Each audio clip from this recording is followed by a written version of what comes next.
बिस्मिल्लाहिर्रहमानिर्रहीम। अस्सलाम वालेकुम प्यारे व्यूवर्स, जहाँ रहें खुश रहें, आबाद रहें, हंसते मुस्कुराते रहें, आमीन सुम्मा आमीन। जी जनाब, ये लाहौर हरगिज़ नहीं है क्योंकि इतना साफ़ वेदर इस टाइम लाहौर का नहीं हो रहा। ये कराची का व्लॉग है और ये सारी वीडियोस मुझे अपने व्लॉग्स जो है ना वो कराची से ही अपलोड करने थे, मगर जो शिफ्टिंग के बाद वहाँ पे नेट इशू इतना ज़्यादा था कि घर के अंदर से किसी से बात ही नहीं हो सकती मोबाइल पर, और वीडियो अपलोड करना तो बहुत दूर की बात थी। तो बस जनाब, मैंने ये सारी वीडियोस रखी हुई थी कि मैं जब लाहौर आऊँगी और थोड़ा फ्री होंगी तो मैं अपलोड कर दूँगी। और इस दफ़ा कराची में ना 2 टास्क एक साथ थे। एक तो थी फैमिली में शादी मेरी नंद की बेटी की, और सेकेंडली जो है वो थी हमारी शिफ्टिंग। और स्टे हमारा इतना लंबा नहीं था, तो बस ये छोटे से स्टे में हमने एक छोटी सी पार्टी रखी थी जिसमें हमने नए कपल को भी इनवाइट किया था और बाकी फैमिली मेम्बर्स भी उसमें इनवाइटेड थे। तो मैंने कहा चले मैं आपके साथ शेयर कर लेती हूँ कि मैं कहाँ गायब थी इतने दिनों से, क्यों नहीं वीडियो मेरी अपलोड हो रही थी, तो वो यही रीज़न था।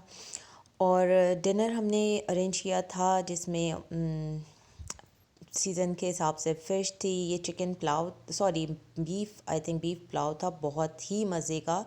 और साथ में ये अचार गोश्त था चिकन का।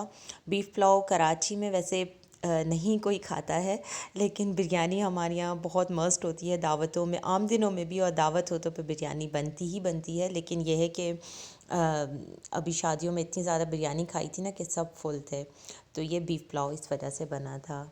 और गिफ्ट्स जो है ना वो सिर्फ सालगिरह पे या एनिवर्सरी पे नहीं मिलते, कभी कभी घर को भी गिफ्ट्स मिलते हैं। तो सब क्योंकि इस घर में फ़र्स्ट टाइम आए थे तो इसलिए सब गिफ्ट्स भी लेकर आए थे और बहुत अच्छा लग रहा था। असल में बस ये होता है कि मिल बैठने का एक बहाना होता है, अलग अलग सबका आना और फिर आपका अवेलेबल होना हर टाइम पे पॉसिबल नहीं होता। लेकिन ये होता है कि अगर आप गैदरिंग कर लें तो एक दूसरे से भी मुलाकात हो जाती है और आप साथ बैठ के खाना भी खा लेते हैं। तो इस तरह की गैदरिंग्स माशाल्लाह हमारे यहाँ होती ही रहती हैं, और इंशाल्लाह अब नेक्स्ट टाइम जब जाएंगे और बाकी लोगों को बुलाएंगे तब आपके साथ वो भी शेयर करेंगे। क्योंकि अभी टाइम बहुत शॉर्ट था और अभी जहाँ पे हम शिफ्ट हुए हैं यहाँ पे भी कुछ रूल्स एंड रेगुलेशन है, तो उसका भी हमें इतना सही पता नहीं था कि किस तरह से हम अरेंज कर सकते हैं, कि बाहर अरेंज कर सकते हैं या नहीं। तो इस वजह से हमने घर में एक छोटा सा ही अरेंजमेंट कर लिया था। और ये नेक्स्ट डे है, फिर सारे गिफ्ट्स वगैरह खुले।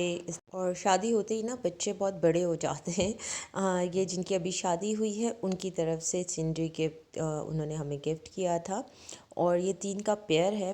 अब इंशाल्लाह नेक्स्ट टाइम जो फ्रेम्स है ना इनके लिए ड्रिल करवाएंगे तो फिर ये लगाएंगे। और ये मेरी अम्मी ने दिया था, ये जो है मेरे मम ससुर जो है उनकी तरफ से था। और इसको फिर हमने कहा साइड टेबल पे अभी सेट कर देते हैं, और बहुत अच्छा है ये।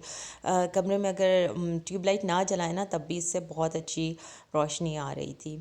और ये वॉल क्लॉक मेरी नंद ने गिफ्ट किया था जिसके अंदर सेल भी लगा हुआ था, तो बस हमने कहा इसे फ़ौरन लगा दें, नेकी और पूछ पूछ।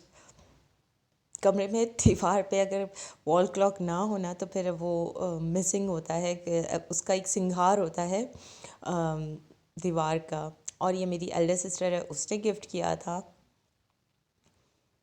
इसको हम वाइन ग्लास कहते हैं, लेकिन आप इसमें जूसेस पी सकते हैं, कलर उसका बस पर्पल हो जाएगा। और अगेन ये भी मेरी एक नन ने गिफ्ट किया था, बाउल है। आई थिंक इसको सर्विंग के लिए भी आप यूज़ कर सकते हैं, और इसके अंदर पेबल्स वगैरह डाल के एज अ डेकोरेशन भी आप इसको रख सकते हैं, मतलब मल्टीपल यूज़ हो सकता है इसका। और ये भाई भाभी की तरफ से था, इसमें बैम्बू लिड का जार है, बहुत ही फ्रेजाइल है, बहुत ज़्यादा। वैसे मेरी नीयत थी कि मैं इसको लाहौर ले आऊँगी, और क्योंकि वहाँ तो यूज़ अभी नहीं होगा, लेकिन मैं इसके इतने ज़्यादा इसके जो ग्लास था ना वो डेलिकेट था कि मैंने कहा नहीं, इतना बड़ा रिस्क नहीं लेना चाहिए, क्योंकि बाई कार आती तो मैं ज़रूर ले आती, लेकिन बाई प्लेन में अब फिर वही होता है कि किस तरह से वो लगेज को इधर उधर डाल दें, और अगर टूट जाए तो फिर बहुत अफसोस होता है। और ये जो ट्रे है 4 सर्विंग की ट्रे, ये मेरी नन ने गिफ्ट किया था। ड्राई फ्रूट्स के लिए भी यूज़ कर सकते हैं, और अगर कुछ और रखना चाहें तो उसके लिए भी। मैं समझ रही थी इसका कलर अंदर से भी येलो ही है, लेकिन ये सिल्वर या वाइट कह सकते हैं, इस तरह से कंट्रास्ट में है। बहुत प्यारी सी ट्रे है, और इसके साथ ये इसका स्टैंड है और होल्डर है। ये नीचे स्क्रू के साथ फिक्स होगा। इसमें मतलब 4 सर्विंग्स हैं। आप इसको ड्राई फ्रूट के लिए भी यूज़ कर सकते हैं, और जैसे अगर हम हलीम वगैरह जब सर्व करते हैं ना, तो उसकी गार्निशिंग का आइटम भी इसमें सर्व किया जा सकता है। और ये साइड लैम्प तो मुझे बहुत ही अच्छा लगा था, मैंने इसे उसी वक्त ही यहाँ पर रख लिया था। इसमें सबसे मज़े की बात ये थी कि इसके अंदर जो है वो एलईडी स्ट्रिप लगी हुई थी। और ये कॉर्नर लैंप है जो देवी देवरानी की तरफ से था।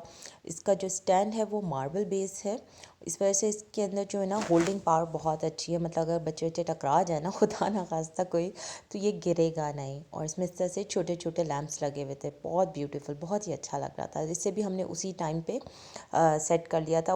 इनफैक्ट उन लोगों ने ख़ुद ही सेट कर लिया था, और इसके अंदर जो बल्ब्स वगैरह हैं वो भी वो साथ ही लेकर आए थे। तहाइफ छोटे हों या बड़े हों, बस वो आपके खुलूस, आपकी मोहब्बत होती है जो आप एक दूसरे को एक्सप्रेस कर रहे होते हैं। अपनों के साथ जब आप खुशियाँ बांटते हैं तो आपकी खुशियाँ दुबाला हो जाती हैं, और यही अपने जब आपके गम में आपके साथ होते हैं तो उन्हें बर्दाश्त करने का हौसला पैदा हो जाता है। इंशाल्लाह नेक्स्ट ब्लॉग में मुलाकात होगी, तब तक के लिए अल्लाह हाफ़िज़।